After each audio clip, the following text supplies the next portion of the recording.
panel at the Belgrade Security Forum, the EU as a comprehensive crisis manager. I would start with saying that it's a great privilege to have such a distinguished group of scholars to discuss the topic that is so close to this region. Today, our panelists are going to discuss the European comprehensive approach to security by discussing European engagement in the field. Mainly, they will focus on areas on Europeans' engagement in the Western Balkans, Horne of Africa, North of Africa, Mediterranean Sea, and on Pristina-Belgrade dialogue. The panel will also discuss the open method of coordination as the method of approving decision-making in the CSDP. In order to keep with the agenda, since we are a bit late, we're going to divide the panel into 3 sections. The first section, the panelists are going to have the opportunity to present their papers in 10 to 12 minutes maximum. Then our discussant is going to discuss the papers about 10 minutes, and then the audience is going to have the opportunity to ask questions and pose comments. So we're going to have a fruitful discussion, hopefully. So without further ado, I will introduce our first panelist, Peter Horne Zartsdahl from, if it's okay, if I pronounce it right, from Roskilde University. Peter is going to present a paper titled Implementing the Comprehensive Approach on a comparative assessment of EU engagement in the Western Balkans and Horn of Africa. Peter is a PhD candidate at the Roskilde University. His research focus is studying synergy between military and security within EU missions, with the focus on Balkans and Horn of Africa. Peter, the floor is yours. Thank you very much. Can anybody who can't hear me? Good. Yes? No. Good. So, firstly, for this report, I should post a caveat and say that this is very much a work in progress. The paper submitted is a first draft for an EU CivCap report scheduled only in December 2018. This means that only the preliminary fieldwork has been conducted on the current paper, and it's built on data collected in Kosovo, mainly KFOR and EU LEX interfaces, and in Somalia, where the initial data has been mainly from external stakeholders, meaning the Somali government, other international organizations, and regional specialists. In the coming research, both case study areas are to be significantly expanded to account for the assigned region. So the Western Balkans will include Bosnia-Herzegovina and the EU4 mission there, and the Horn of Africa will include the 3 CSDP missions there, and the relevant delegations within the strategic framework for the Horn of Africa. As such, much research remains in the terms of data collection and continued analysis in both case areas, so final conclusions should not be made on what I'm saying here today, but they are preliminary indications. It is our hope that our findings will provide sufficient proof of concept for the way we're doing the research and still yield some relevant insights while we wait for the coming work. Now, for more than a decade, coherence, as was addressed in the previous panel, in multidimensional responses to conflict and crisis has been a clearly articulated priority for all international organizations engaged. Whether it has been the United Nations and the African Union's integrated approaches, the NATO's comprehensive approach, or the EU strategy of the same name, which is now potentially changing to integrated, they all aim, with minor variations, to create coherence across a variety of policy instruments ranging from diplomacy and humanitarian assistance to full-scale military operations. And in this group, the European Union considers itself to manage perhaps the widest range of instruments under a single organization. However, a key challenge to both the strategies of coherence, which is the catch-all phrase for all of these policies, and for the practitioners on the ground, is that these policies very rarely translate well into operational realities. There seems to be built on a theoretical maxim that is that maximized coordination creates better impact. So if you coordinate everything with everyone, you'll have a much better solution. Unfortunately, coordination requires resources and priorities, making this a challenge. And as our colleague Benjamin Seiler said in the previous panel, it's not always clear what the comprehensive approach is and what it aims to achieve. However, sometimes there are actually measurable points, such as when the European Union issued its policy comprehensive approach to external conflict and crisis in 2013. So the aim of this study, therefore, is to engage with the practical world of on-ground implementation and to assess the success with with which the 2013 policy, the European Union's comprehensive approach to external conflict and crisis, has been implemented in 2 representative case areas, namely Western Balkans and the Horn of Africa. The 2 areas represent 2 different regional engagements of the EU, which we consider as diverse cases, each representing a different end of a continuum of engagement and a different likelihood of success for implementing the comprehensive approach. On the Western Balkans, the EU engagement predates the development of the comprehensive approach, and its current form is thus likely to have been shaped by a certain degree of path dependency through already established structures of engagement and the member states' individual interests and previous or even simultaneous engagements in the region. Elements of the comprehensive approach that has been successfully implemented in the Western Balkans are likely to also be successful elsewhere in European engagement, is our theoretical basis. On the other end of the continuum, the EU's engagement of the Horn of Africa has been led by the establishment of the strategic framework for the Horn of Africa and subsequent regional action plan from 2015. So the EU CSDP missions and operations in that area has been developed virtually simultaneously with a comprehensive approach, which means that all things equal, this should be the most likely environment for most effective implementation of the policy. Now, the way we've gone about it is to assess the success with which it has been implemented, mainly considering the comprehensive approach as a policy whole and limiting the scope of the study to particular measures articulated by the policy objectives of the European Union. They are very specifically 8 points which the European Union wants to improve in its external engagements. 1, developing a shared analysis. 2, defining a common strategic vision. 3, focusing on prevention. 4, mobilizing different strengths and capabilities of both the EU and member states. 5, committing to long-term engagements. 6, linking policies and internal and external actions. 7, making better use of the EU delegations. And lastly, number 8, work in partnership with other international organizations and member states. Based on these 8 policy objectives and their associated action points in the policy, we developed a framework where each objective was rephrased to an accessible and answerable research question. Each has been associated with 1 to 4 specific indicators selected based on 1, the associated action points, 2, a need for measurability, 3, expected data access, and 4, the methodological tools available for the EU CIVCAP research, which is mainly structured and semi-structured interviews and document analysis. A total of 17 indicators were developed. That's quite a lot, and that means for the research also that the findings are somewhat superficial, but it should give a general idea of a model of actually conducting the research and assessing the success of implementation. As an example, 1 objective, number 4, asking if different strengths were mobilized, there are 4 associated action points that have been turned into research points. 1, are the delegations effectively creating coherence between EU and member states' activities? Does the EU delegation conduct or contribute to ongoing conflict risk analysis? Is the delegation structure and staffing dynamic and adaptable? And have joint field missions between the EAS, the Commission and member states been conducted? These are all action points specified in the policy that we were then able to investigate on ground if this had actually happened. Each indicator has been associated with a number of structured interview questions and observations. I won't bore you with these, but each of them is then assessed on a 4-scale degree, either no, there is no observable attainment of the indicator, there's a partial low, there is some attainable or some observed attainment of the indicator, but not enough to be considered successful. Partial high, there is observable attainment, but there is significant room for improvement. Or finally, yes, there is a high degree of attainment with little or no room for improvement. While I'm aware this is an academic event, but I know most of you in the audience are bored to death with methodology, so I'll stop there and progress to our findings. But much more detail can be found in the paper. Now, for our findings, in Kosovo, we did a more or less complete coverage across the indicators. But for Horn of Africa, due to access, we were only able to do the preliminary work on some of the indicators, and much more is to follow. When it comes to shared analysis, in Kosovo, there is a certain level of coherence between the necessary actors, being PRISM, EAS, member states, and the mission headquarters, but there is no coherent and shared regional conflict analysis as specified by the comprehensive approach. And the documents that exist may outline areas for engagement, but they only superficially connect to EU values, interests, and objectives.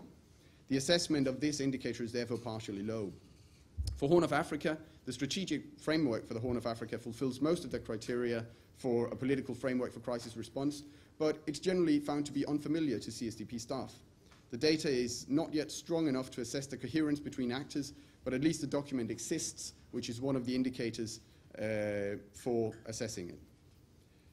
For the common strategic vision, there is a certain level of strategic vision in the Stabilization and Association Agreement of 2016 for Kosovo, but major discrepancies remain, for instance, the state of Kosovo between member states.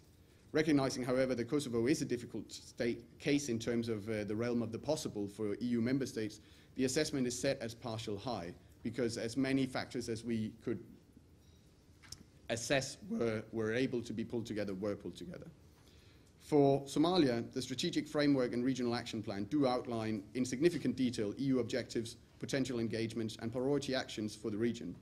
But they do not, as proposed by the comprehensive approach, bring the priorities and objectives of member states to the fore.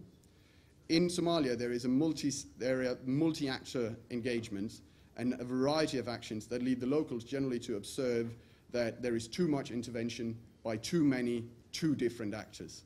And if, from the EU side, we could at least outline member states' priorities and activities, it would increase the EU practitioners' situational awareness, and it could help this bloc be perceived more as a whole within the region. The indicator, though, is set at partial high. For a focus on prevention, thank you. Lack of inclusion of, for instance, Northern Kosovo stakeholders in the Belgrade-Pristina dialogue has led to an assessment of being partial low. In Somalia, the EU is both internally and externally seen as highly reactive, and we're very rarely able to adapt fluently to changing environments. This includes, for instance, the Somali drought response that was addressed in the previous panel. It also includes the ability to reassign assets between the heavily equipped EU training mission and other EU representations there, such as member states' CIMIC activities. When they need force protection to drive out, it cannot be approved by the head of operations or the force commander in the mission. It actually has to be approved by the EU military staff in Brussels. Now, that's a long command chain for a small decision. For mobilizing different strength, joint programming is high, and several joint field missions have been conducted in Kosovo, so that's set at high. But there's no local and ongoing conflict analysis. As we heard in the previous panel, in both regions, the combined shared conflict risk analysis is simply not being done. So for Somalia, it's a simple no. For long-term commitment, there's no observable coordination system or plan for short and long-term objectives to overlap in Kosovo. In Somalia, however, the EU CAP mission, for instance, is coordinating closely with the UN UNSOM, the UN mission in Somalia, because they have a longer-term perspective and mandate. When it comes to linking internal and external action, the EU has used its enlargement policy in Kosovo as a channel of promoting stabilization in Western Balkans and to support the rule of law. But it still requires an improved situational analysis and long-term scenario planning and capacities to learn lessons at the higher political level, as well as strengthening communications towards the local population to manage mixed expectations. So there's room for improvement, but it's still set at partial high. Finally, improving the EU delegations. There are joint statements, but generally no joint reporting, which is a key indicator and for successful cooperation. And when it comes to working in partnerships, we find both in Kosovo and in Somalia that there is a certain degree of engagement with civil society, particularly in Kosovo, not so much in Somalia, but regional specialists, universities, and think tanks are generally not included. The way we approached this was through our research partners in the region, going out and find the key thinkers here and finding that there was no connection whatsoever to the EU presence in the mission. Now, finally, conclusions. Both case studies require further expansion and data inclusion, so we should be careful not to make final choices on what we said. But we can still make a few interesting observations. One is the success with which lessons learned has been applied in the two case areas. The CSDP instruments in Horn of Africa has generally adapted to the changing environment, for instance by the adaptation of the EU CAP mandate to changing environments, and are typically lauded for their individual mandate achievement by local stakeholders. EU-LEX in the Kosovo case study, however, have faced continuous challenges from lack of adaptability in terms of both adaptation of mandates and untimely or unprioritized reductions of staff and resources. Key variations between the case areas are in the strength of the member states' bilateral positions and engagements in the regions. As future research as previous research, that is, has indicated, national agendas often supersede the EU objectives, and it's not unlikely that that differing of positions by member states creates a more challenging and thus slow-moving environment for adapting the mandates in Kosovo as compared to the Horn of Africa. I think that was as much as I could put into 12 minutes. Thank you, Peter. It was really comprehensive research to put in 10 minutes. So I'm sure there will be questions later on in the panel. So now we will move to our second panelist, Professor Neil Will from Leeds University. The title of his research is CSDP and the Open Method of Coordination, Developing the EU Comprehensive Approach to Security. Professor Winn is a senior lecturer at the European Studies, School of Politics and International Studies, University of Leeds. His work lies between international relations and European studies, as the main publication also lie in that field, and some of them include EU foreign policy beyond the national state and Europeanization, regulation and identity in the new Europe. Professor, you may take the floor. Thank you. First of all, I'd like to thank the organisers for selecting my paper, which I've written with my colleague who's at the front over there, Professor Simon Sweeney from the University of York. How can we best describe the operation of CSDP? That's the main question we're trying to ask. How can we improve CSDP policy making? So it's quite fundamental, basic questions.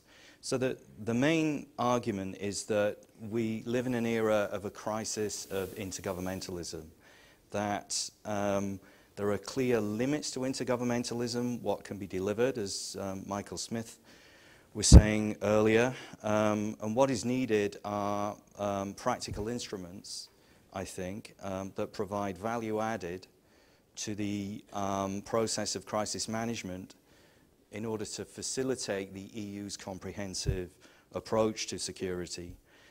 But at present, there's over-segmentation of external policy action, and this affects and attenuates the EU's comprehensive approach. So the main problem, I think, is the bureaucratization, too many instruments, too many bureaucracies. And the OMC, the Open Method of Coordination, is potentially, notice I say potentially, a solution to overcoming this crisis of intergovernmental governance in CSDP. So the argument of the paper, the first part of the paper goes into the institutional and policy-making developments in EU foreign policy and CSDP since the late 1990s, to put everything in context. The argument is that the Lisbon Treaty has failed to deliver on its promises, that it's too bureaucratic, that there is bureaucratic politics between the Commission and the External Action Service in particular. There is competition for resources and leadership in policy, and this just feeds into the dominance of the member state governments. This provides plenty of space for that. This lessens the impact of EU supranational institutional roles in CSDP and encourages stasis and intergovernmentalism. So there have been some innovations, however, such as the High Representative Vice President post, but this has not been used thus far to its full potential, I think. There's still a long way to go, and it's still in development, I think. The 2008 financial crisis, I would argue, has reinforced intergovernmentalism. States have turned in on themselves, as they often do, in times of economic crisis, and I think CSDP has been starved of resources. I also think that the UK, after 2010, has withdrawn from Europe effectively, long before Brexit, and CSDP in particular, leaving everything to France. And the problem is that the UK and France have to lead in military matters because Germany is unwilling to do that. As was said earlier, Germany does need to shape up, I think, in terms of taking on more responsibility. But I think that is the great elephant in the room. You know, Germany's normalization as a foreign policy actor is long overdue, but the political culture provides A, an excuse not to do that, and B, the political context with which to go to the electorate, I think.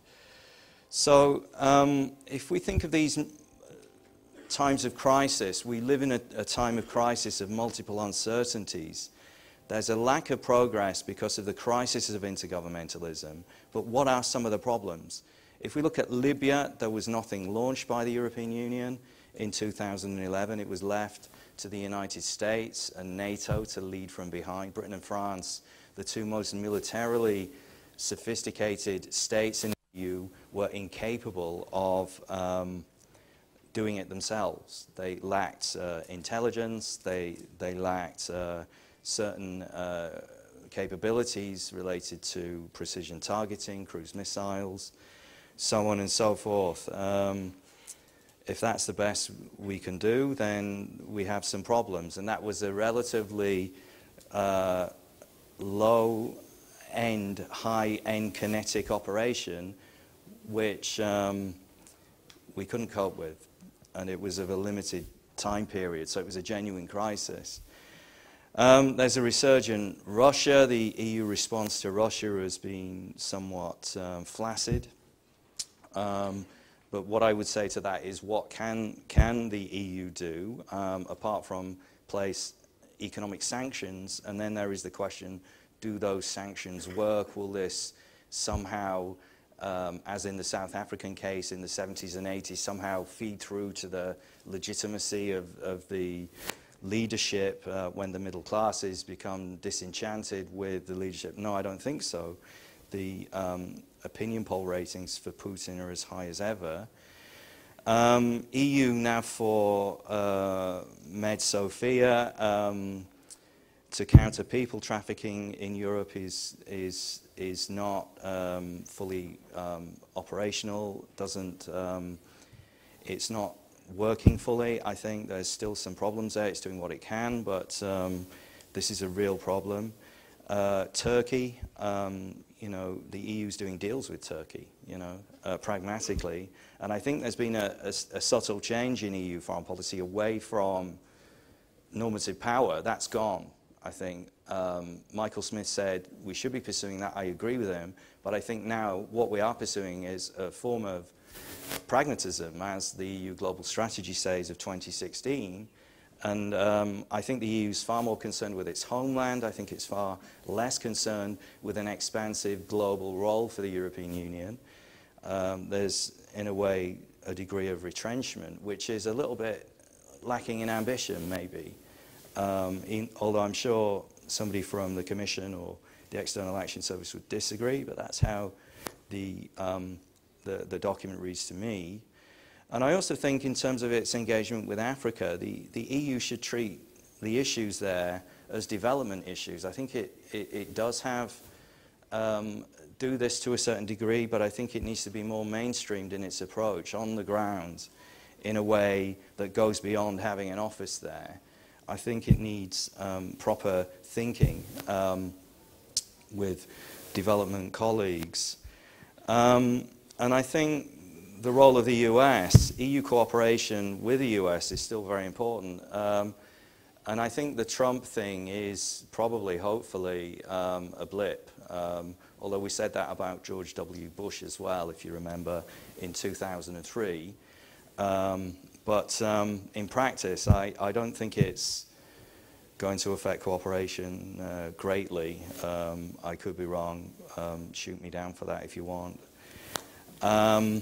And I think Brexit as well, it's you know, the UK is a major strategic partner, not as important as it thinks it is in the EU, but I think, you know, that's going to be a problem for CSDP, although is it? Because Britain effectively withdrew from CSDP years ago. So the military side, yes, because Britain can offer real assets.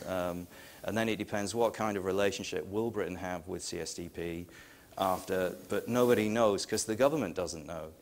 And nobody, it seems to change from day to day according to, whether Boris is happy or, Philip Hammond or, what kind of shirt Boris is wearing or tie or whatever. So I think, it's that kind of approach, make it up as you go along. They've got no idea. And I think they are offering a kind of hard Brexit on purpose, I think. They can't be that stupid. Or maybe I'm wrong. They probably are. So I think the EU is moving towards principal pragmatism. So there is this crisis of intergovernmentalism. There's a need for solutions. So OMC, sorry for the acronym, is a non-binding method of cooperation. It's not subject to hard law that passes into domestic law. It avoids the problems that sovereignty objections attend that go along with that are linked to community law. It's a form of soft law, so it's less controversial. OMC's a focus on benchmarking and agenda setting between the Commission. The Commission sets the goals, the Council sets the goals and the Commission does the agenda setting. Other stakeholders are involved in policy processes, including significant private sector interests through lobbying. So the Vice President and the High Representative, who are the same person, have acted in ways akin to OMC in a non-standard manner, working as an unusual actor. And I think that has worked quite well. I'll just try and wrap this up.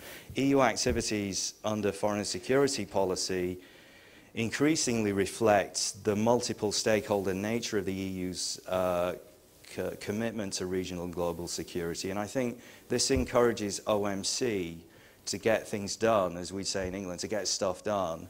And the EEAS is vital, but it's often hamstrung, as was said this morning. It's worked with the Commission at times using principles which resemble OMC, and it's been shown to work. And the EEAS activity in CSDP reaches far beyond the Political and Security Committee and member state control frameworks.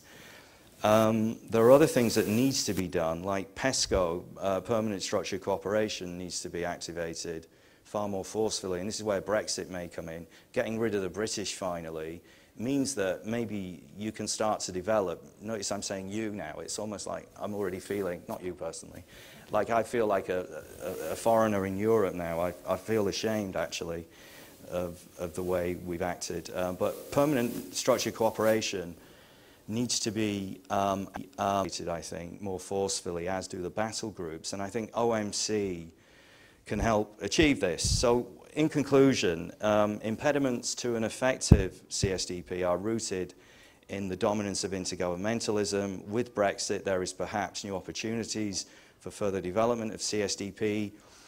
However, the post-Lisbon bureaucratic legacy of institutionalization of EU foreign policy is still a major problem. This legacy needs to be overcome.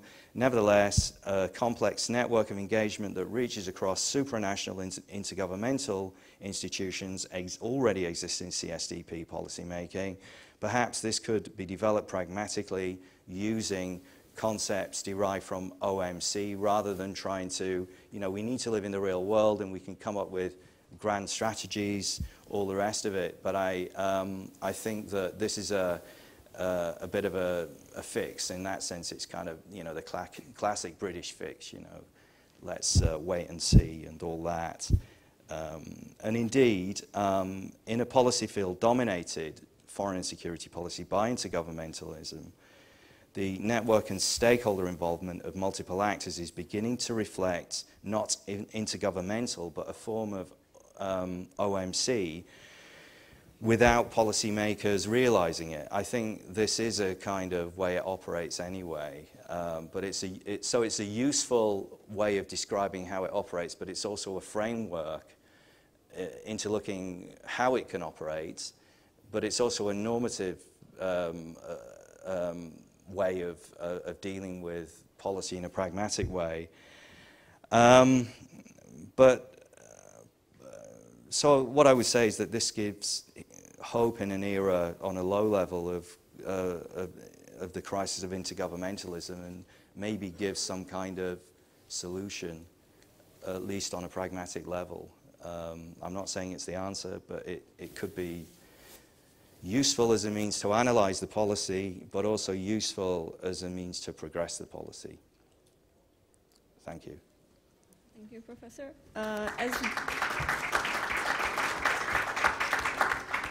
As we are tied to the agenda, we will move to the third panelist straight away. Nikola Tomić from University College Dublin will present a paper titled Perfecting the Comprehensive Approach, Comparing the EU Engagement in the Horn of Africa and the Mediterranean Sea. Nikola Tomić is postdoctoral researcher at the UCD School of Policy and International Relations. His research focus is on European foreign policy and external relations, among others, and military and civilian crisis management capabilities. Nicola, you have a floor. Thank you. Thank you, first of all, to the organizers for inviting me and accepting my abstract. I find it always difficult because I am the optimist in the room. All of the talks we've heard today talk about the problems and how the EU cannot keep up with the crises that emerge in the world, and it needs to further develop capabilities. But we've been hearing this for decades now. And Mike Smith said, if we look at the CSDP overall and look at it from a distance, the EU hasn't really achieved all that much, but it still achieved something. So in a sense, in my paper, I try to identify the sources of CSDP missions and see what sort of institutional mechanisms and who pushes stuff forward. Of course, I review some of the obstacles, institutional competition, political disagreement, lack of consensus. And I then see how CSDP missions are developed from an idea to the decision at the level of the Council. And who drafts these documents? How does this text go up and down the policy cycle in Brussels? And this is also, I should mention, this is a very abbreviated version of my PhD dissertation, and then an added extra case study, which I was hoping to expand. So this is, in a sense, a draft of future research that I want to follow with some publications and further case studies. But what I found is that when comparing the engagement in the Horn of Africa, which is one naval mission with all the other missions around it as part of the comprehensive approach, there are some similarities in the EU's engagement in the Mediterranean, which started off with a naval mission, but then added all of these other additional mandates. And these, to me, are indicators that the EU is learning. And while we heard in the previous panel that the EU is not learning maybe across civilian and military structures, there is a very well-established lessons learned system within the European Union and CSDP. And I then look at what this process entails, what the consequences are, and who is doing the learning. I also employ a model of analysis, which is inspired by Allison's essence of decision, but tweaked to my own sort of theoretical bias, if you would like. I'm a bit of a constructivist, an institutionalist. And also, Allison says, as a foreign policy analyst, we can look at the global level, at the bureaucratic level, or the individual level. And I say, well, let's look at all three. And I'm not going to bore you with the model, but in a sense, the way I operationalize the global level, that is where the crisis is defined, in a sense, because if you're a policymaker in Brussels, you have to have a perception of the crisis.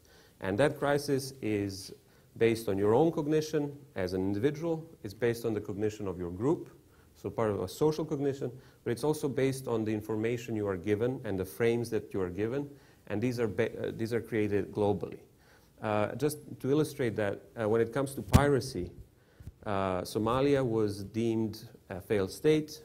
Pirates were perceived as criminals because they were breaking international law. But from the perspective of a pirate or a Somali academic, pirates were initially fishermen that were oppressed by globalism and by having a weak state, no coast guard to patrol the Indian Ocean, and Western corporations came there with their boats and took all their fish. So from their point of view, they are not pirates, they are struggling fishermen. If you ask a general in Brussels, that is a bunch of nonsense. So clearly the EU accepts a broader, more accepted frame of the crisis. The same can be told about the Mediterranean and the migration crisis. It's a very sort of biased view of the world, which is normal because the EU is making policy based on their vision of the world and their interest. But I do take that into account. And then I look at how this is processed on a group level. And then I also, this was the trickiest part, identify the people who draft documents. And one of in the paper I mentioned, one of the institutional dynamics is a lot of policymaking is relying on text. And the first text that drafts the structure of a policy is the crisis management concept. And the crisis management concept is drafted within the Crisis Management Planning Directorate in the EAS. And these strategic planners have their own view of how policymaking should be done. Unfortunately, it's canceled now, but the EAS website had a page called Reflection Corner, where these strategic planners wrote what their job is like and what the EU should do. And one of the things that struck me was one of the papers that it was online available. He said the strategic planner is the architect, the military staff and the CPCC, they are the builders. So in a sense, the strategic planner is the most important chain in the link, the link in the chain. But now let me present you some of the findings. So I used this analysis, I looked at the case studies, and what I found in Atalanta, in the first mission, the global level I operationalized as the discussions at the UN Security Council and General Assembly. And the UN Security Council said piracy is a problem, we need help from everyone. The EU responded. But then at the group level, there was a lot of consensus that the EU should send a mission. French boats were attacked, the French had the presidency, there was a strong French impetus, and everybody was, in a sense, had agreed that this is a good thing. At the individual level, though, one of the drafters of a policy paper, he said, we need an exit strategy. And I interviewed him, and he said, lessons learned from Afghanistan, we need an exit strategy. And in a sense, he, in the option paper, he said that we need some further steps. And that in a sense, was the beginning of a comprehensive approach where the idea is, let's not just send ships, let's also try and figure out the roots of the problem. And there you go, you had another mission, the training mission in Somalia. That didn't really have such a UN impetus. I mean, the UN said that Somalia is a weak state, it needs a stronger army. But here is where the strategic planners really took over, and they said, let's find an exit strategy. Let's train local forces that can patrol the seas, and also, let's create a strong force, a military force in Somalia. Let's solve the failed state problem. And the political level, at the group level, there was a lot of confusion, a lot of fear. What if we train future pirates? I mean, can we trust these people? And there was actually a blockage at the political level. With the third mission, at the political level, there was complete confusion. What is capacity building? The strategic planners really pushed for this third mission. The UN asked for help. They said, pirates are being arrested, but nobody's prosecuting them. How can we finally stop the problem of piracy? And strategic planners really took on the lead. They developed the strategic framework. The comprehensive approach really took its full force in the Horn of Africa. But at the political level, there was a lot of blockage. It was 2 years since the UN asked for help till the mission was deployed because of the political blockages. And here is the sort of key finding of this paper, is that with Sophia, I remember teaching to my students about the Horn of Africa and how we have now Sophia and it's attacking ships on sea. And I told my students, watch this space. There will be a training military mission and a capacity building mission. And then just half a year later, the mission mandate was expanded to have a training component and a capacity building component, which is an indicator that the EU is learning from previous successes. It is trying to define the comprehensive approach by doing. And the strategic planners, I mean, they have this notion of strategic creativity. So for them, the comprehensive approach is what needs to be at a given time and space. So I disagree with last panel's Benjamin's statement that the EU needs to define the comprehensive approach, codify it. I think that may limit the EU in terms of what it will do in the field and how it will make decisions. I mean, there are some guidelines of what the comprehensive approach is, but I think it should be tailor-made to suit the situation. Thank you.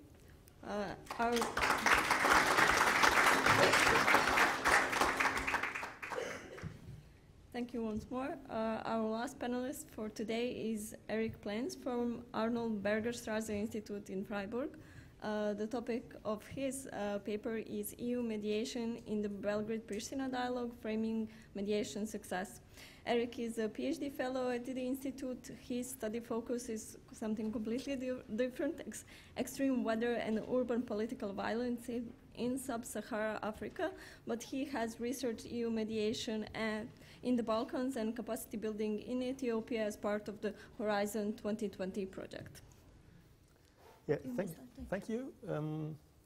My work is very much related to Peter's work, as I'm part of EU CIFCAP, focusing on the local level and the local perceptions, and that's why I skipped the EU perspective in my presentation. It's part of the paper, but I will skip it in this presentation. But before focusing on that, I would like to take a step back and focus on the analytical framework that we are drawing on. Since we somehow noticed that mediation literature has focused on mediation strategies, timing, or motivations to mediate, but very little has been done on the question how to assess mediation success. And for that reason, we draw on existing frameworks on military conflict management and mediation effectiveness, combined it and adjusted it to our needs. And those new framework, or this framework, consists of two pillars. The first one is the internal pillar. It's the internal effectiveness. In this case, it's the EU perspective, or the mediator perspective. And the second pillar is the external perspective, in this case, the conflict perspective, or the local perspective. For the first one, the first pillar, we're looking at indicators such as internal transparency, legitimacy, and how the mediator achieved his goals, and if he or does he or she has received his goals. For the latter pillar, the external pillar, we are looking at good versus harm and local legitimacy on the ground. And this is a fact that has been largely neglected by recent literature. That's why I'm going to address it in this presentation. For the case of Kosovo Belgrade-Pristina dialogue, I would like to start with a rather controversial figure. Prior to the 2013 Brussels agreement in an informal referendum organized in the north of Kosovo on the acceptance of Kosovo's authorities, 99% of the respondents said, no, we wouldn't accept it. Nevertheless, both conflict parties signed the Brussels agreement that foresees Belgrade's acceptance that the north is part of Kosovo, and Pristina's commitment to safeguard the interests of local Serbs in the region. In 2015, a second agreement translated the Brussels records into practical implementation.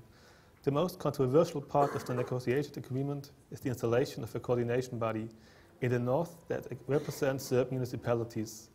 Due to the double wording in the final document, association or community, Kosovo interprets the body as NGO, with limited responsibilities, and Serbia insists on it being an institutional body. In fact, the agreement sparked considerable opposition in Kosovo and led to a political deadlock. Some scholars argue that the situation could easily escalate and turn into social unrest. This opinion has been backed by a poll conducted by the Kosovo Center for Security Studies in 2017. Asked about the constitution of Serb majority municipalities, 78% of the respondents considered it very harmful or harmful. In general, recent research pointed to the fact that the agreement has been reached not with the region, but about the region. North Kosovo was not involved in negotiations on its future status, risking that the agreement is perceived as illegitimate on the ground. The negotiations might have opened Pandora's box, as it questions the status quo of North Kosovo. Before the agreement, Kosovo authorities made no attempt to extend the reach up to the north, and parts of the administration even welcomed the separation. Moreover, criminal circles that are allegedly connected to the political elite in Kosovo even benefited from the North's unclear status. On the other hand, Serbia's interest in annexing the North seemed rather limited, as Belgrade has nothing to provide in exchange. However, this rather negative picture changes when looking at the situation of the Kosovo Serbs. For the first time in history, they had a positive perspective for the future. Police forces and justice system has been incorporated into the Kosovo systems. The local elections took place largely peacefully, and agreements such as telecommunications, energy, customs stands, diplomas, or the freedom of movement have been implemented or are on track to be implemented. Despite the significant progress in some areas, the wording in recent status reports of both Serbian and Kosovo ministries paint a clear picture of mutual mistrust. In its 2017 report, Serbia accuses Pristina of blackmailing and alleged a lack of political will, an accusation that has been reposted by Kosovo. Moreover, Pristina blames Belgrade of dualism in implementation. Those allegations are just examples, but illustrate the long way to go to achieve mutual trust between both parties. The Belgrade-Pristina dialogue has been conducted at high levels, involving prime ministers of both Serbia and Kosovo. This has not come without implications for local perceptions of the mediation efforts. Recently published interviews with NGOs in Kosovo on the dialogue, I quote, it has so far not served the purpose of reaching everyday lives of people in Kosovo. Also, a survey among Kosovo citizens revealed that there's a tight majority of Kosovo citizens in favor of those negotiations.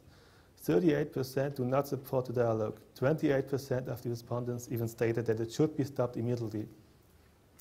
However, public support for the dialogue among Serbs seems to be higher. PCSP found that in general, I quote again, support the agreements with Pristina as long as it does not lead to recognition of the Kosovo. Accordingly, only 9% are against those talks.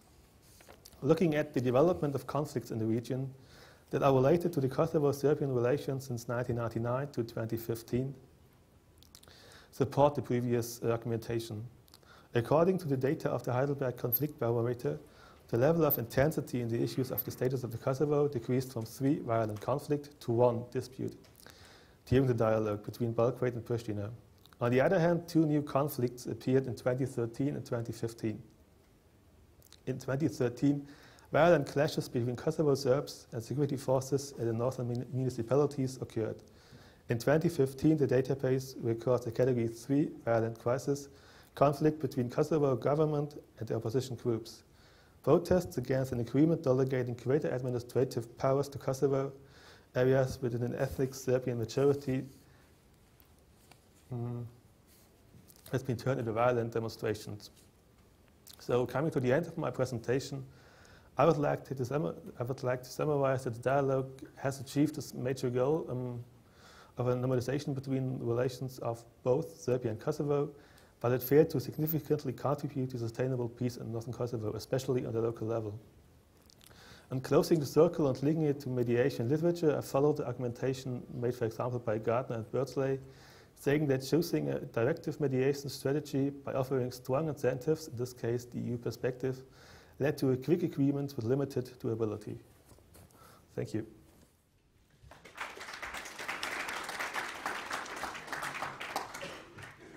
Thank you, Erik. I would like to thank all the panelists for compressing their extensive research in such a short period of time for presentations. And now we will move to the second part of this panel, which is discussion. Our discutant, Tobias Pietz, is the Deputy Head of Analysis Division at the Center for International Peace Operation in Berlin. His current focus area is United Nations, European Union and African Union peacekeeping partnership, as well as European Union missions within the framework of common security and defense policy. Tobias, you have the floor to offer comments and recommendations to our panelists. Thank you very much, Maja. Well, thank you very much for the invitation. And for me as an, well, let's say analyst slash practitioner, I don't know if I'm really a practitioner, but I'm more like an analyst. I think it was already very great to have the opportunity to dive into academic articles, which I normally don't do, because we all know we read a lot of policy briefings, but we hardly read anything longer than 5 or 10 pages, unfortunately. Well, a friend of mine at the Foreign Office said, like, 5 pages, make it 2. Just call me. So I guess in general, for me, it's great to be exposed to academic thinking. So thanks a lot for the opportunity also from the organizers. Having that said, and maybe you can hear my voice is a little bit rough. You have to bear with me. I have a cold, so I hope my thoughts are clear enough to understand and are useful in the session now. I'd like to start with Nikola Tomić's paper on the Horn of Africa.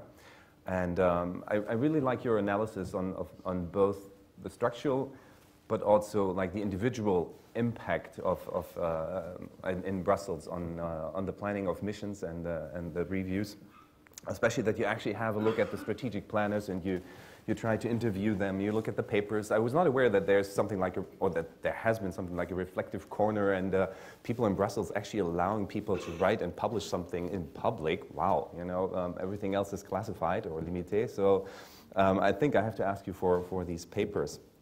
And I was, especially after the presentation of Professor Smith this morning, I was again happy to recall the more optimistic outlook that you have in your papers, although maybe I disagree, but I think it helps the discussion.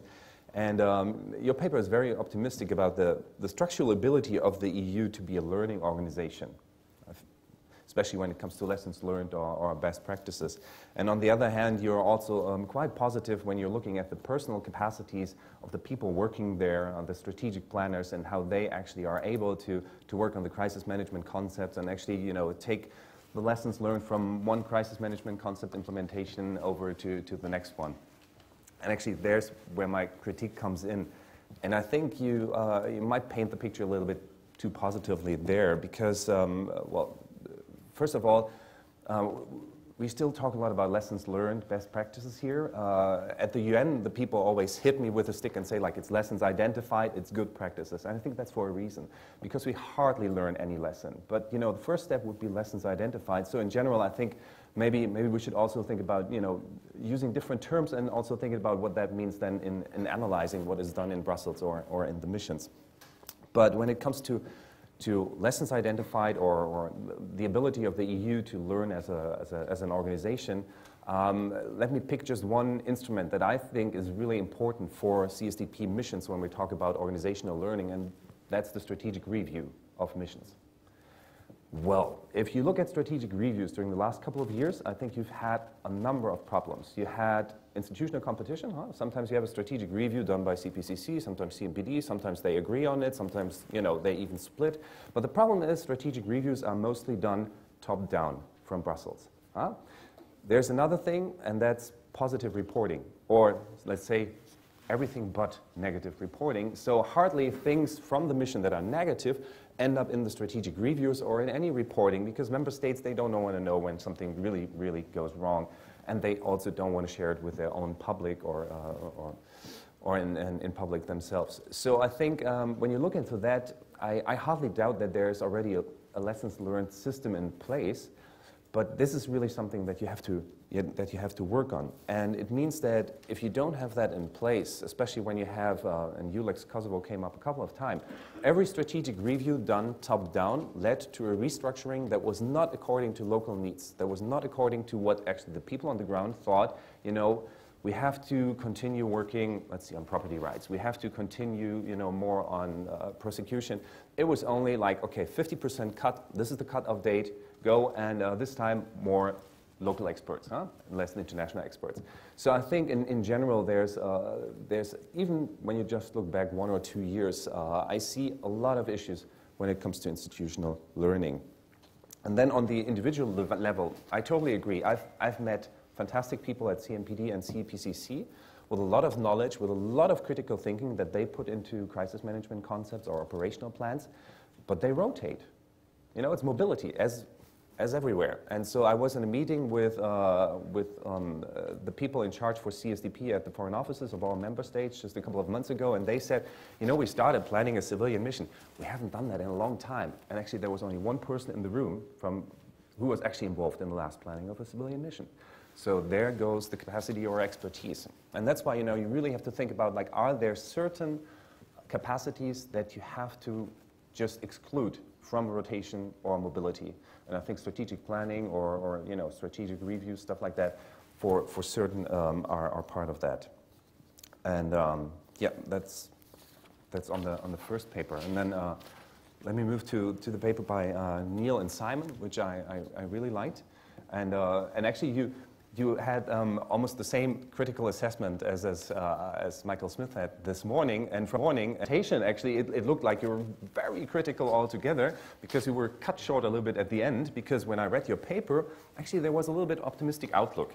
Maybe also some hope for Professor Smith, in the article, because the way you said OMC is actually somehow organizing within the EAS and also vis-a-vis the Commission is, it's pragmatic. You said, it's not hard law, but there are a lot of people who say, at the moment, we can't have the Commission take over the stuff, which, except for the military thing, I totally agree with Michael Smith. And there are some cases at the moment where the Commission is actually doing mission-type-like stuff, in the field that, is exactly what CSDP missions do.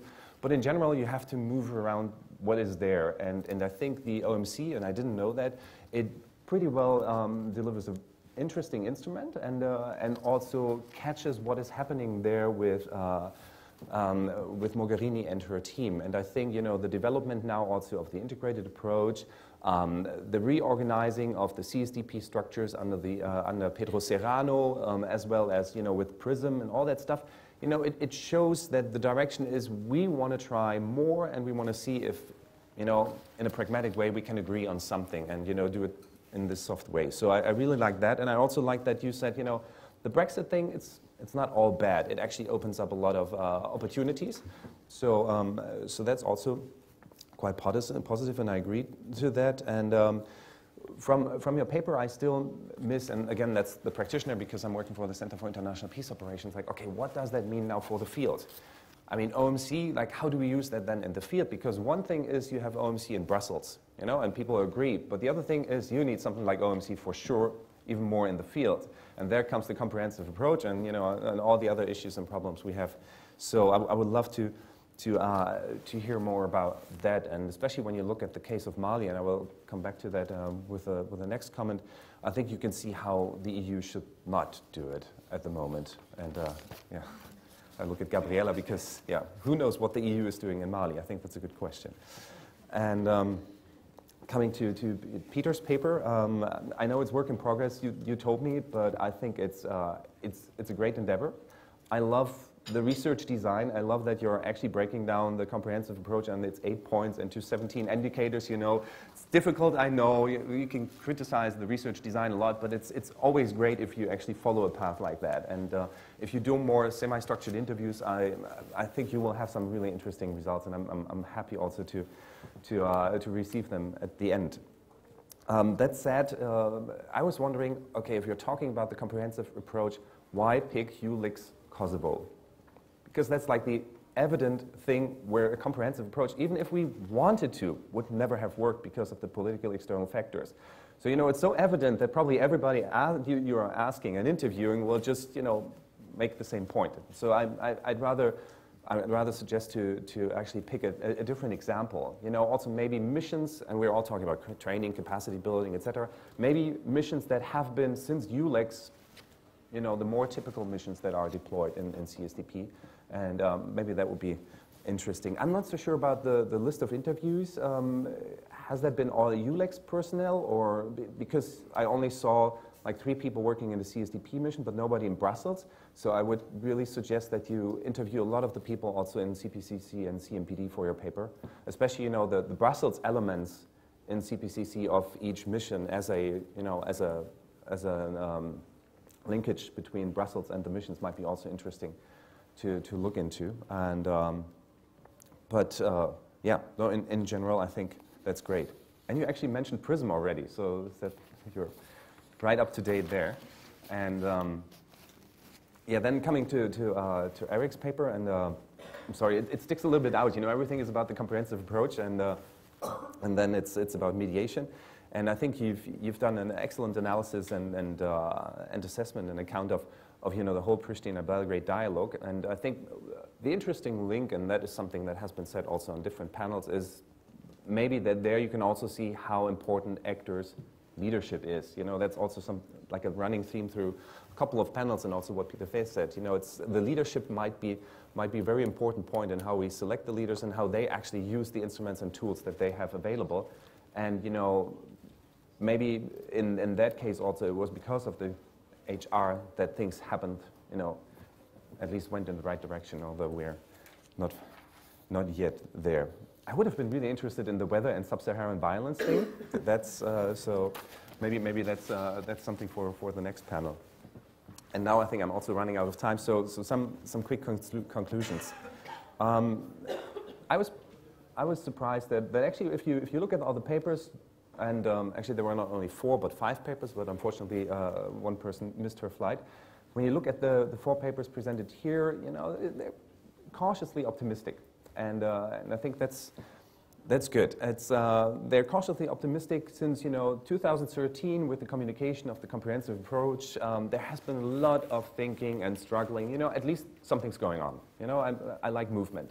So I would also disagree there with Professor Smith that, you know, they were in hibernation. Maybe it was not the kind of fights that we had wished for, but there were a lot of fights and struggling and discussion going on.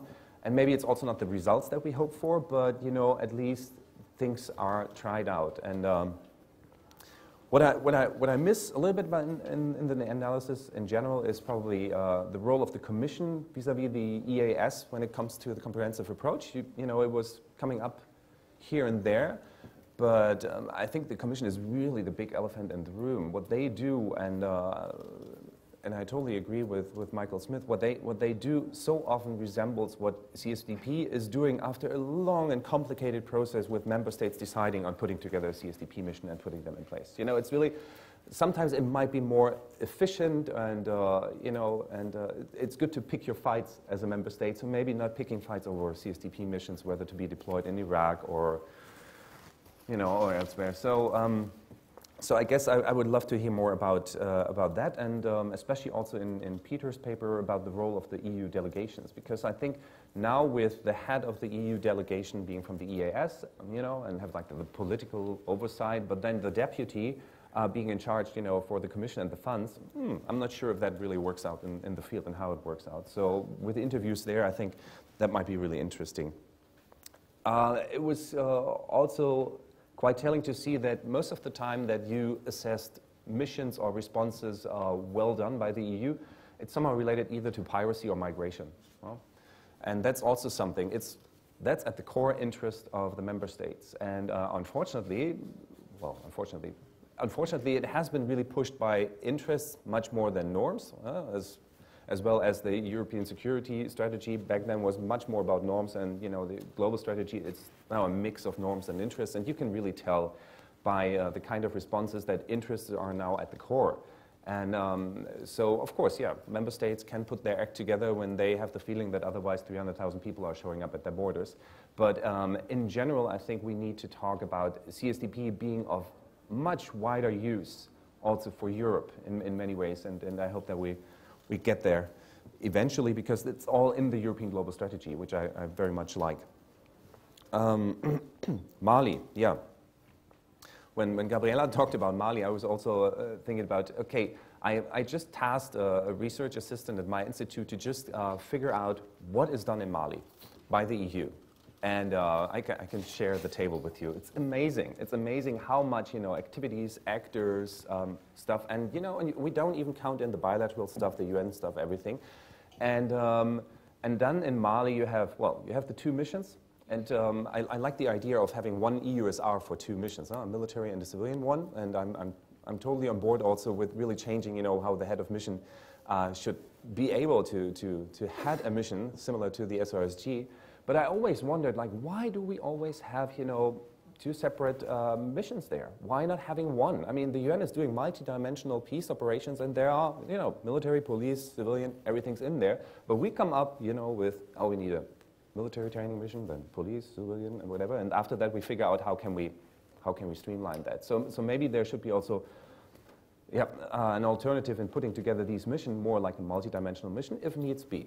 Maybe often we only need a civilian mission. But in Mali, I mean, you also have a commission project since this year called PASEC. I don't know if you heard about it. It has the same budget as EUCAP. It works on security in central and northern Mali. And somebody from the EUIS told me that actually the head is also called head of mission. And so you just wonder, why do we have always to go through the long process, for CSDP when actually the commission is doing similar stuff and maybe can react in a quicker way. And then, of course, and I leave that for the discussion, comes our new instrument now to strengthen our High Representative, which is Article 28. And that opens up much more options, I think, for the High Representative and her team and the EAS. So, sorry, I'm way too fast, and I have no time, so I'll leave that for the discussion. And I'll leave it here. Thank you very much.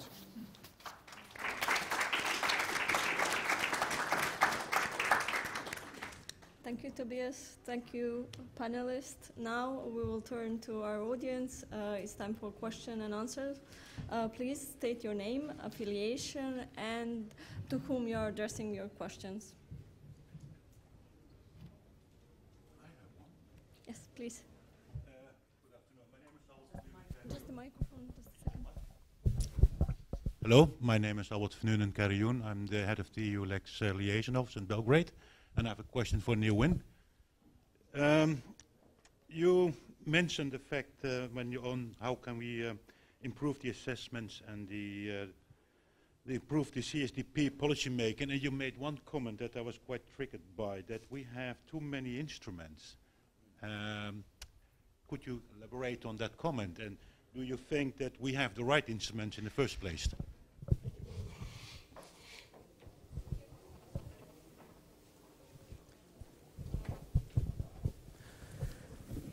Okay. Too many instruments.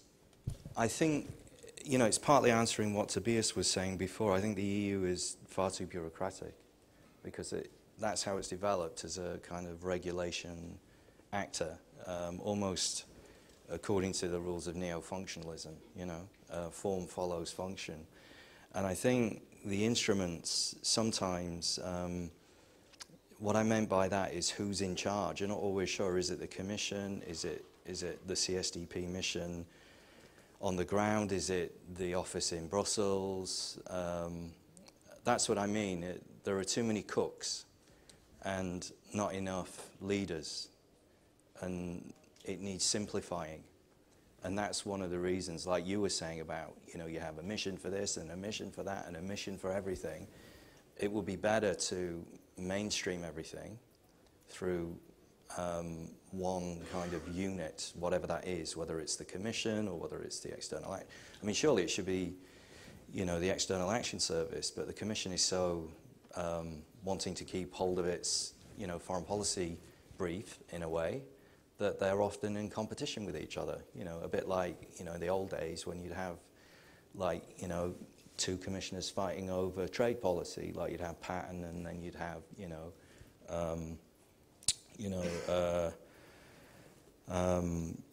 other economic brief commissioners, was it Moscovici, who were always fighting, And I think it's almost built into the system. So it's dysfunctional to start with, in a way. And I think the EU does operate according to bureaucratic rules, norms. Every institution does, but I think the EU is particularly, let's say, based around that concept. It's its kind of identity, which is sometimes problematic. Simplify. Anyway. Thank you. Next question, there was a gentleman in the second row. Yes, here. Hi, thank you. Mel McNulty from the NATO HQ in Naples. A specific question for Erik about the Belgrade-Pristina dialogue process. What significance do you attach to the fact that this is now to presidential level this year, has been conducted directly between President Thaci and President Vučić, and this corresponds with the initiation by President Vučić of an internal dialogue within Serbia on the status of Kosovo? And I asked that question advisedly in front of a Serbian audience.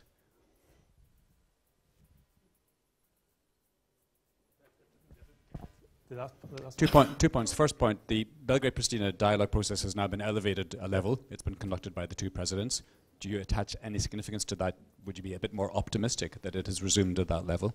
And secondly, how do you relate that to the initiation by President Vučić of an internal dialogue within Serbia on the status of Kosovo? Yeah, to the first question, I would like to say that of course, it's great to see some focus on the overall issue, but I think it wouldn't solve the issues in North Kosovo, the locals in North Kosovo. And this also answers the second question on the dialogue within Serbia. It's great to have it here, to have this local dialogue. But I think it has to be taken to the ground in Northern Kosovo to talk with them on the problems, on arising from the agreement in Brussels. I think it's a good way to start, but it has to be enhanced to Northern Kosovo.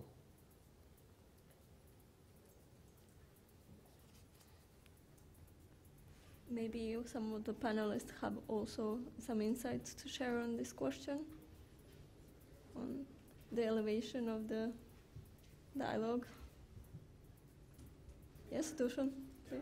I could say that sure, it bears political significance, but in terms of implementation, the technical teams will remain more or less the same, and then they are the ones that need to put it into specific points how to implement these decisions. And I think the main issue was that it's difficult to find particular solutions, because at the political level in Brussels they come out, they say we agreed on this and there is a document that's assigned, but then the implementation is where the dialogue is struggling.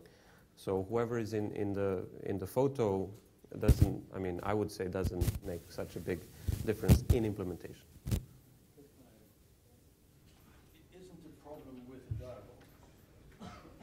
Just a second, the microphone.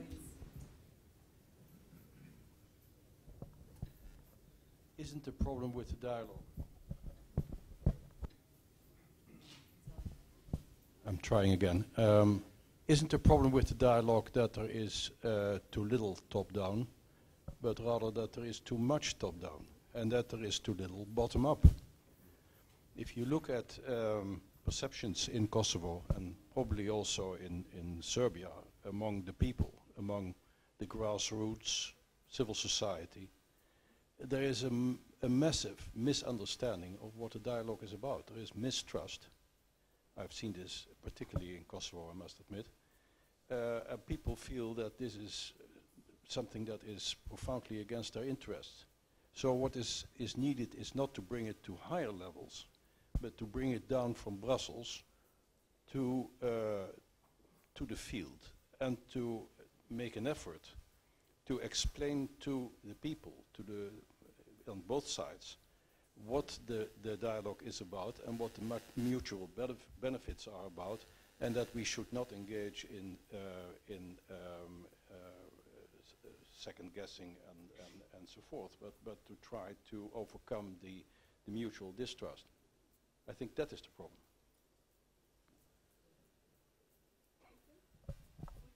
Question?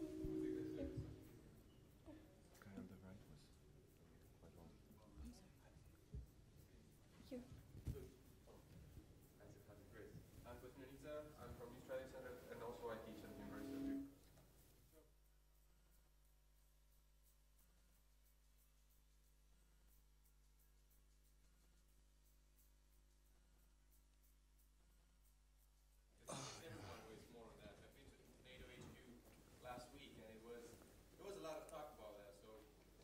Yeah. Okay. Well, I think the first opportunity is just to move ahead, with a headquarters. So if the EU wants to develop its own defence identity, this is a prime opportunity, because Britain always vetoes that particular one. There's an opportunity. Another opportunity, if they don't want to do that, is to develop the permanent structured cooperation, enhanced cooperation between states to a greater degree. I think one of the reasons it hasn't been developed is partly because the UK has been withdrawing its resources from CSDP. Indeed, from EU foreign policy since 2010, since David Cameron joined the party and really did very little apart from anger his colleagues. And I think other opportunities, you could develop, but there are problems with it as well. I mean, let's say that Britain has a lot of intelligence capabilities, defence capabilities, and the EU will lose those. And then, how do we set up a Europol mechanism in The Hague so that Britain can remain part of the discussion? Because security will still be there. So counter-terrorism, migration, organised crime. The UK is a key player in all of these, but I think the main loss will be in terms of the defence capabilities, but it is a real problem, but I think it is an opportunity. It depends how you look on it. You can see everything as a problem. There are no such things as problems, there are only issues that require solutions, and maybe that's the best way to see the UK departure, rather than as something that's going to inherently harm European security. There will still be cooperation, but nobody knows what that cooperation will be because the government doesn't know anything.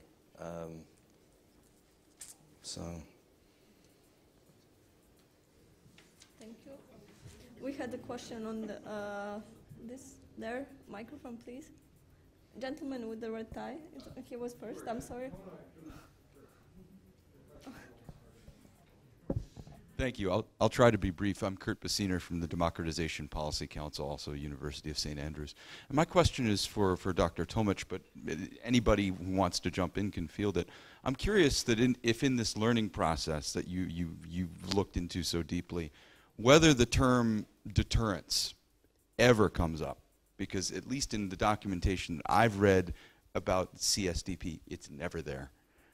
Even though the EU has a CSDP mission with a Chapter 7 deterrent mandate in Bosnia that it wants to ignore and pretend it's just a training mission.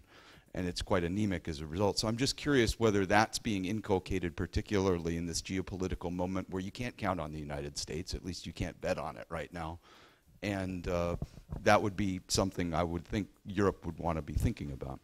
Thanks. I mean, deterrence, it did not come up in the interviews, but I think because the use of force is, in a way, not so compatible with the EU's idea of a normative power, it's always a sensitive topic, the use of force. And Sofia got a mandate to use force when they intercept ships. And it was interesting to see how the EU framed the use of force. It said, interrupt the business model of traffickers and smugglers. So in a sense, it had to very carefully frame the use of force. So it was interrupting the business model rather than shooting at people. So it's very sensitive, and I don't think the EU will sort of push and emphasize the deterrent narrative. I think it will focus on training, capacity building, local ownership, being the good guy. Because let's not forget, the EU Nobody's afraid of the EU, so the only way that the EU can get political buy-in locally is to be seen as a legitimate actor. And the way it does that, it always looks at UN mandates, if they can find a UN mandate, or a mandate that they can incorporate, a sort of a UN mandate. For example, in Sofia, the UN did not say, here's a green light, EU, go and interrupt the business model of traffickers. But instead they said, can you, while doing that, also monitor the embargo of weapons in Libya? So that gives legitimacy to the mission. But it doesn't really have a mandate. They did have a mandate for Atalanta and the other Horn of Africa missions. But here you see that they always try to find some legitimacy rather than a narrative of deterrence and you know, show themselves as a military strong power. Thank you. There was a question here in first row. Can we have the mic? Thank you very much. Brian Ebel from the Brian Ebel from the Canadian Embassy. I'd like to thank all the panelists and the discussant for very provocative and interesting points. A question for Peter. In order to assess the effectiveness of the European Union and the potential effectiveness of the European Union as a crisis actor, I think we need to ask ourselves, who are the masters of the universe? And the answer that always comes to my mind is the master of the universe, the masters of the universe are the accountants. The people who establish long chains of accountability, the people who manage the budgets, the people who insist that we have to have lots of coordination meetings to make sure we're using our resources to their maximum efficiency. Based on the work that you've done, the analysis that you've done, the preliminary conclusions that you're arriving at, do you think that this is inevitable, or do you think it's a problem at all? And do you think that there's anything that can be done to overcome this problem? Specifically, what can be done to make the institution of the High Rep for foreign and defense policy, security policy, more effective? Thank you. Short question, long answer, I guess. I would say, first of all, for effectiveness, I think it's important to stress that for this study, we look only at the specific policy and not at the overall effectiveness as understood as, is the EU also doing the right things, for instance. When it comes to the resource management, I think you're absolutely right. There's a lot of decisions and choices that are taken also very much on the ground, basically due to resource restrictions and being resource strapped. Unfortunately, that perspective changes dependent on what level you look at it from. So a lot of it has to do with, while there is a strategic goal or a in the region or in the country goal to pool our resources and limit the expenditure for overall EU engagements and create higher impact from putting our assets together. When you go into the missions, now they're assessed on their resource expenditure within their very limited mandate. And that means that the operational decisions taken has more to do with not complicating the situation for yourself, because if you are a practitioner within a mission mandate, the only thing you get from coordination is a more complex and more expensive world for yourself, because you are not being rewarded for adapting to the mandates of other actors. You're being rewarded for your delivery on your own mandate. And I think one of the key recommendations that we come to, both in terms of this report and the one Katarina presented before, is the fact that from the strategic level, from the Brussels level, you need to not just encourage an environment of cooperation and coordination, you need to prioritize. Because what you need as a practitioner are priorities, and you need to know with whom to coordinate what to reach what overarching goals. And if that is not being delivered, then it will continue in the current more or less stovepiped way, where the only places where we see effective coordination are where mandates actually overlap. Maybe we have time for one or two questions more.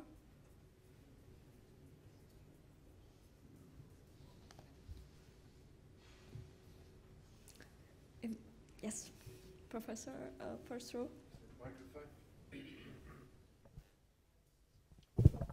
Simon Sweeney, University of York. Just a general question. We've heard quite a lot this morning about interests, and one of the weaknesses of CSDP historically has been the failure of member states to identify common interests. And indeed, the clear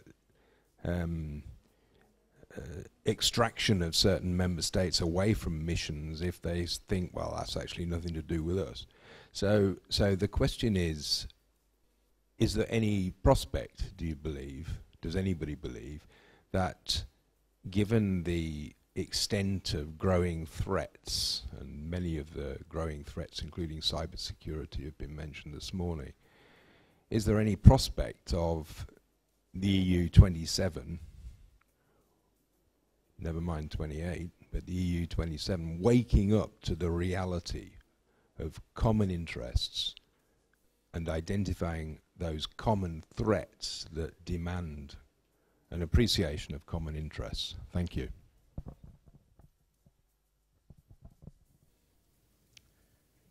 All the panelists can share, and we can conclude, offer their answer to the question, and we can conclude the panel with everybody offering their perspective on the question. Thank you. Well, maybe I could just answer your question, Simon. I think that you need a strategy, and I think the EU lacks a grand strategy that is worthy of the name. So I think the answer is no, that national interests still rule the roost when it comes to strategic activeness. And tying into what Kurt said over here, I think, you know, this goes to the notion, can the EU develop into more than just a crisis manager? No, it can't, because it's not intended to, and the member states don't want it to. And they're one of the reasons why they're not allowing it to develop a grand strategy with a military component that's worthy of the name, where you could do war fighting abroad. And I think it would be a great loss, actually, on a personal normative note, because the EU is as Nicola was saying, a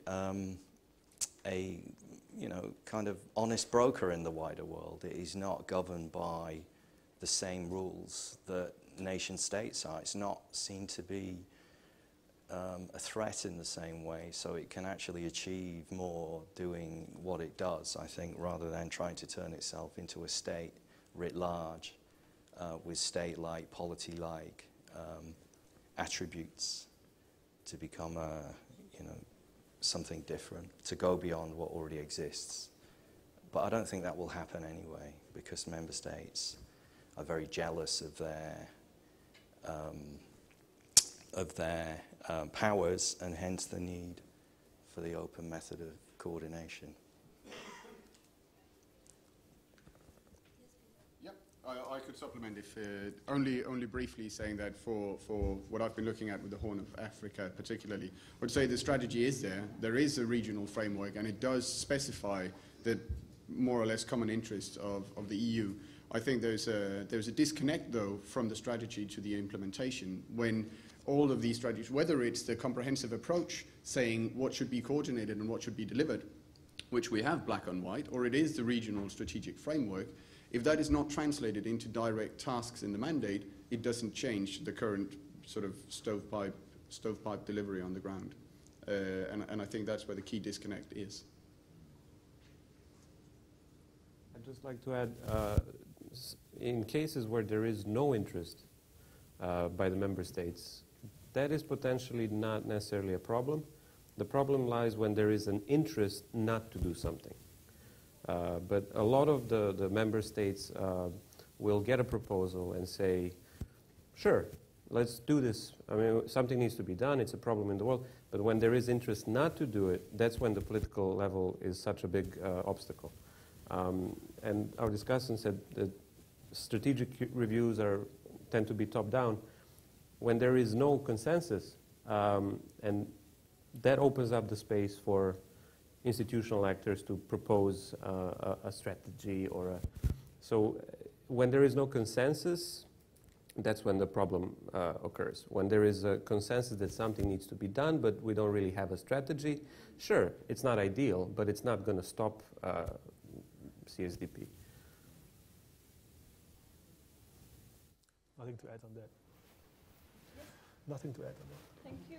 I would like to thank, yes, Tobias. Sorry, I'm the discussant, but I would love, actually, it's just when you look at CSDP, I'd actually say interests are not helping CSDP to be effective or efficient at all.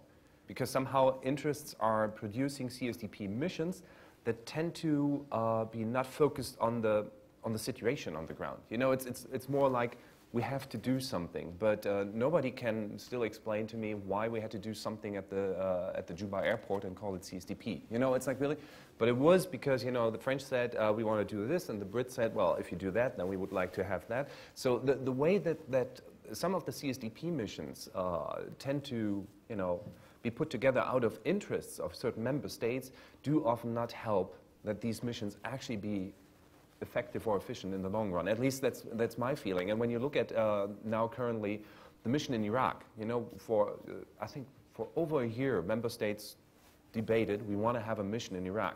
And then somebody else came up, Serrano and his team, with this Article 28, you know, thing. And then they said, we want to do Article 28 first time in Iraq. And the Swedes said, no, we don't want to, but we can maybe have a CSDP mission in Iraq. And in that case, you know, we agree for you to try out Article 28 somewhere elsewhere. You know, and this kind of thing doesn't help to really design a CSDP mission that reflects the problems on the ground. So I'd say less interest might help, at least, you know, in a bureaucratic institution like the EU, you know, it helps if you have less interest, maybe. But that would be now a counterfactual thing, I guess. Thank you, Tobias. I would like to thank also our panelists, the audience, and I think it's time that we let you go to proceed to the lunch. And also I would like to apologize to our panelists if I mispronounce some part of your biography. First time moderator, next time I'll be better. Thank you, and thank you for coming.